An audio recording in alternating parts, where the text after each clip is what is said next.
Megan, what are you doing? Oh, I'm doing research. That's cutting edge.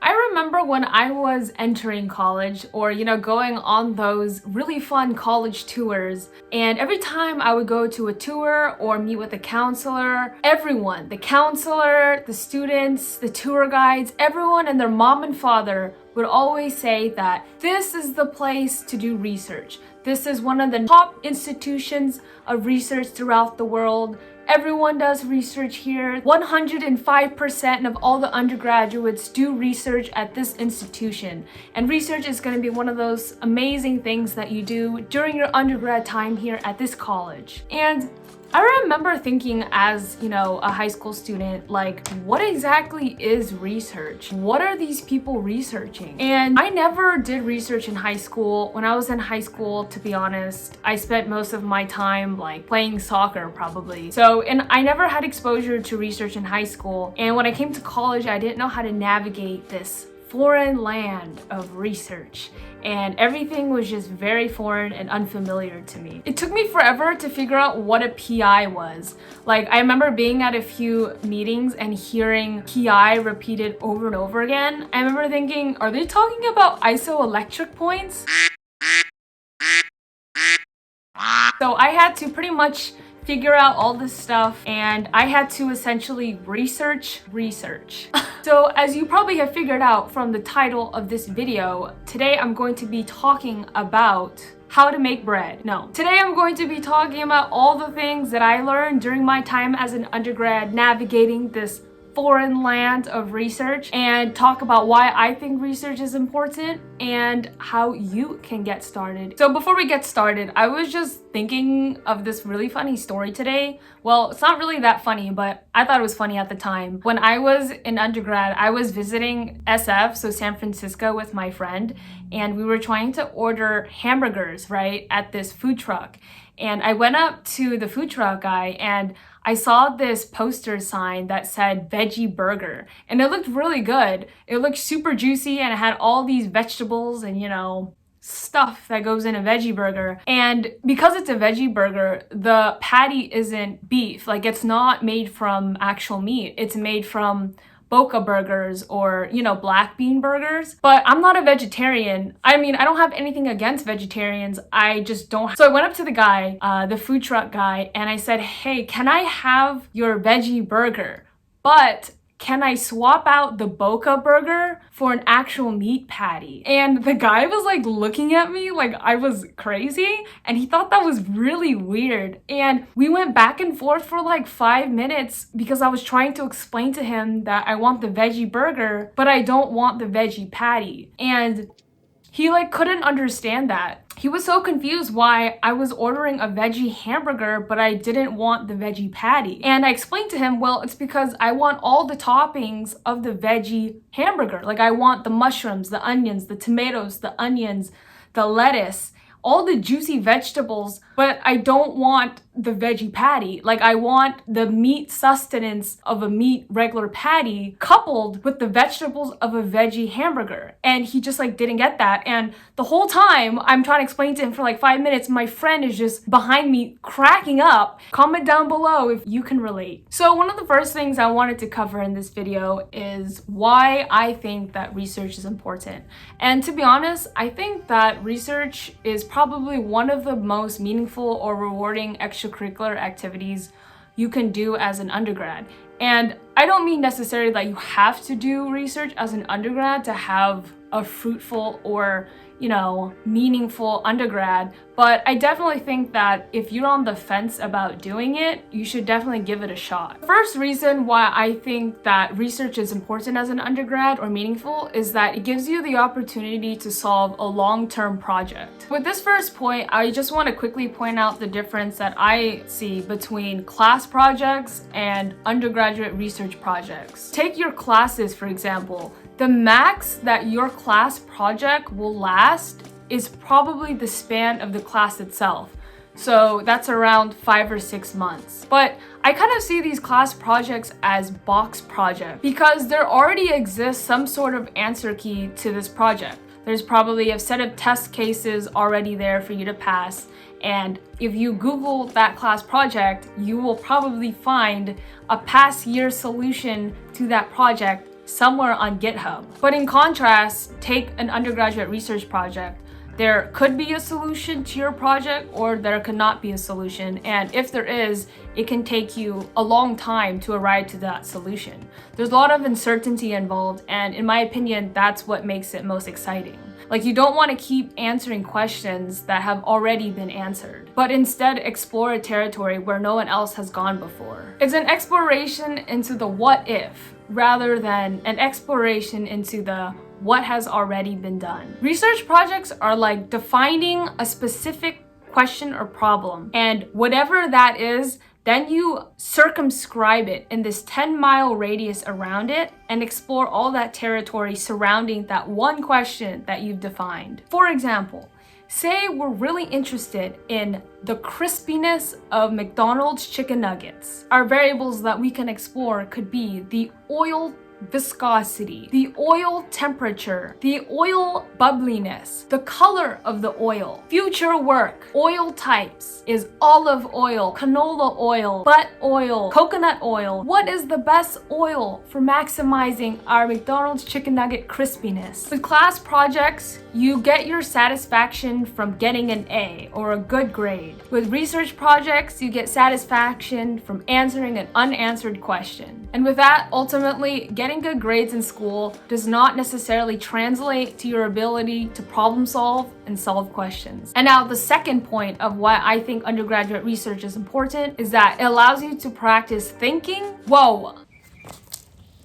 Did you just say thinking? Oh my god! Thinking? What is that? And practice implementing the scientific method. So in my introductory level biology class in high school, probably one of the first things that we learned was, what is the difference between a theory and a hypothesis? Hint, one is more narrow than the other. That question came up on literally every exam. It was everywhere. In school, we learned all about the definitions of these terms. What is a hypothesis? What is a theory? What is a conclusion?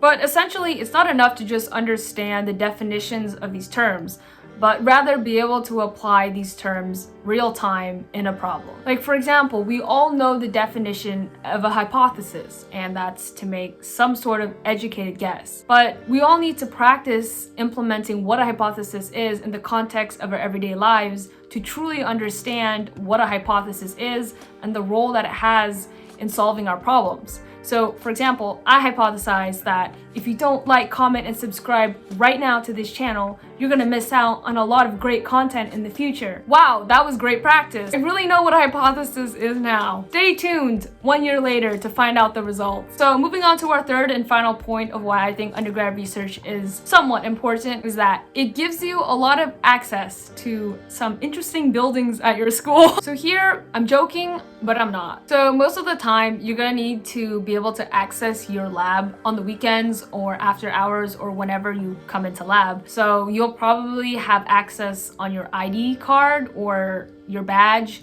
So you'll be able to badge into some buildings at your school or your lab. And this can be super helpful, right, during finals when everyone's at the library and everyone is studying and you can't find a seat at a library and you don't know where to go to study. Well, you can use your lab and just study there. During my time, I gained access to some pretty interesting places on Berkeley campus. And I didn't know those places existed, to be honest, until I needed to be able to access them. them. So yeah, you can flex to all your friends that you have access to a building at your school, and you'll feel like such a badass just walking into a building at midnight on a Thursday. No, you won't. Alright, so now that we've got that established, when do you start research? So ideally, you could just start whenever you want. So when I was a freshman, I remember being told that it would be super difficult to find research because I was a freshman and I didn't know anything. And yeah, they're right. But I definitely would say if you are a freshman, don't let this stop you. If you're a freshman and you want to do research, I would say go for it, and don't let anyone tell you what is difficult and what's not, because you're probably gonna make it if you really want it. And I think it actually is really valuable as a freshman to start research. So this is what brings me to what I like to call the Megan master plan. I just think of any idea and then I just call it the Megan master plan. I need to stop doing that. I'm pretty sure in another video I have come up with some idea and I've called it the Megan master plan. So this is what I like to call the Megan master plan. Okay, so here is the Megan master plan. If you really want to optimize your experiences as an undergrad, this is how I would sort of map it out. So during the academic year, so fall and spring or whatever system you're on, during the time that you're taking classes, I think that would be a great time to engage in research at your university. And then during the summers, that's when you can do internships in industry. And you could totally use your experiences doing research throughout the year as a way to leverage getting that internship over the summer. Because research, especially at your school, is a great talking point in your interviews. So TLDR, do research during the academic year and then do an internship over the summer. Okay, so last part of this video is how do you get research? First place I would start is to start thinking about the type of research that you want to do.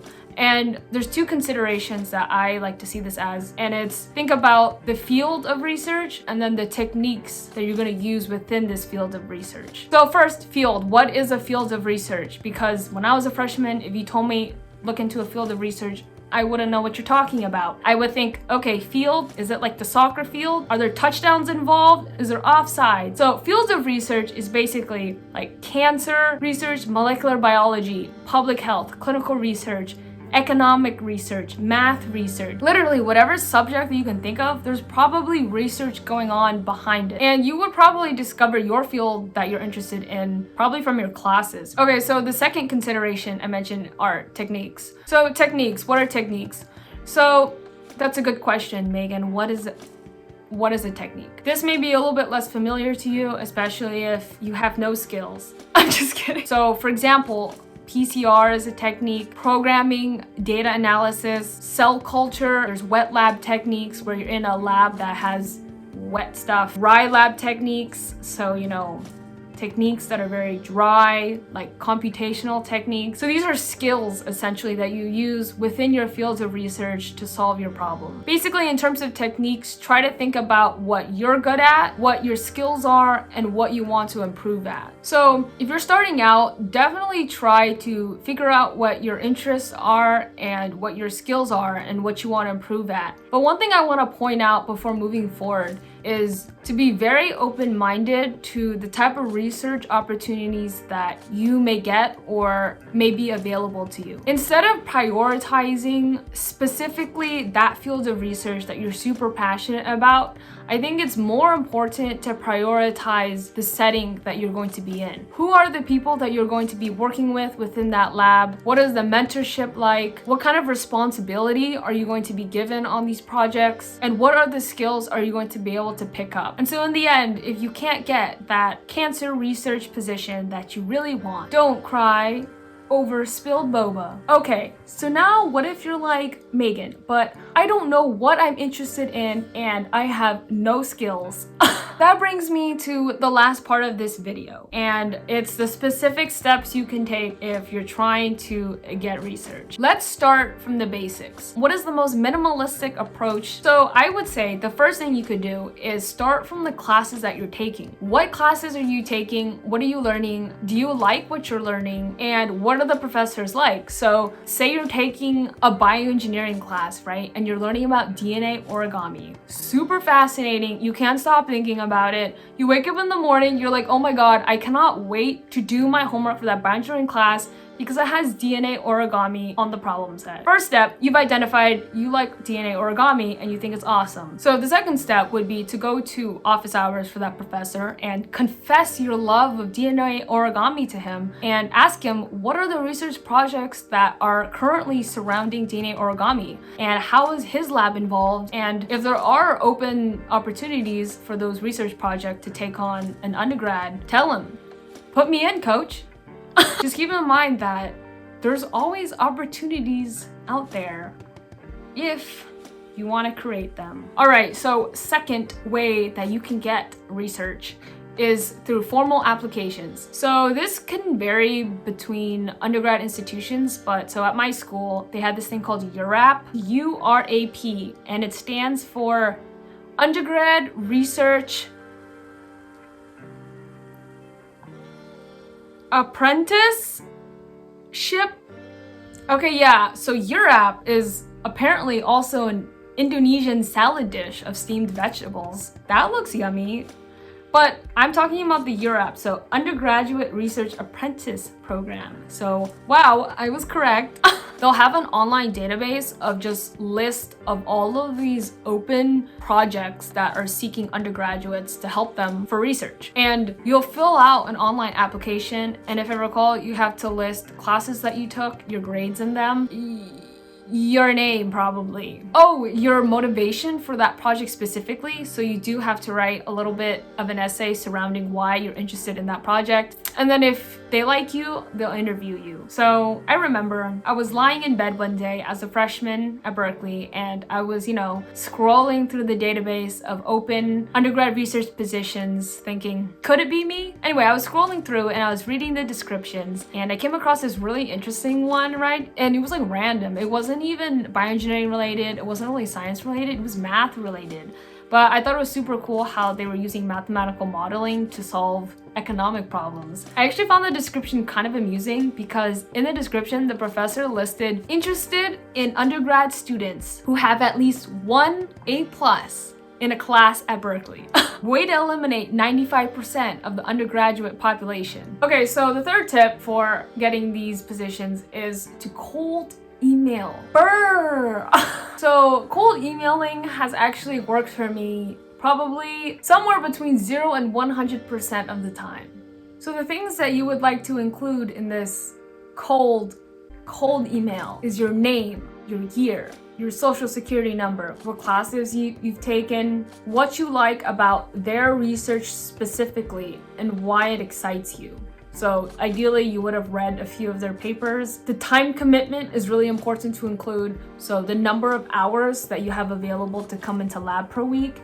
And this last part I think is one of the most critical, and that's how long you plan on staying in their lab. So do you plan to stay in their lab short term? Is it long term? Is it 6 months? Is it a year? Ideally, I think it's preferable to say that you are looking for a lab long term because it is going to take time to train you as an undergrad, right? You're probably going to be paired with the postdoc or a grad student. Then after you've written that email, it's beautiful, very, very cold. Then attach your resume. So what are the outcomes of sending a cold email to a professor? For the first outcome, I'd like you to just briefly think of a time in your mind when you felt a mixture of surprise, glee, reward, and excitement. Now multiply that feeling times 2. That's what it feels like for a professor to respond back to your email. So the second outcome is, if you haven't figured it out already, is that they don't respond. And it's not a big deal at all. I mean, I think you know this already, but the chance of them responding, or in fact, anyone responding back to your cold email is pretty high. And in this case, I would say if you really are dead set on that specific lab, you could totally visit the lab in person. You can go into the professor's office hours. And the last way I can think is from other undergrads. So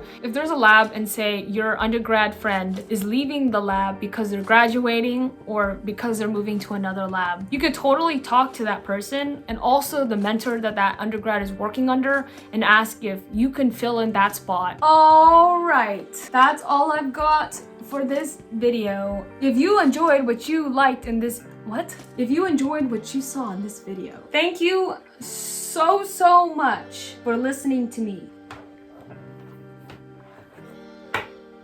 Oh shit, it wasn't plugged in.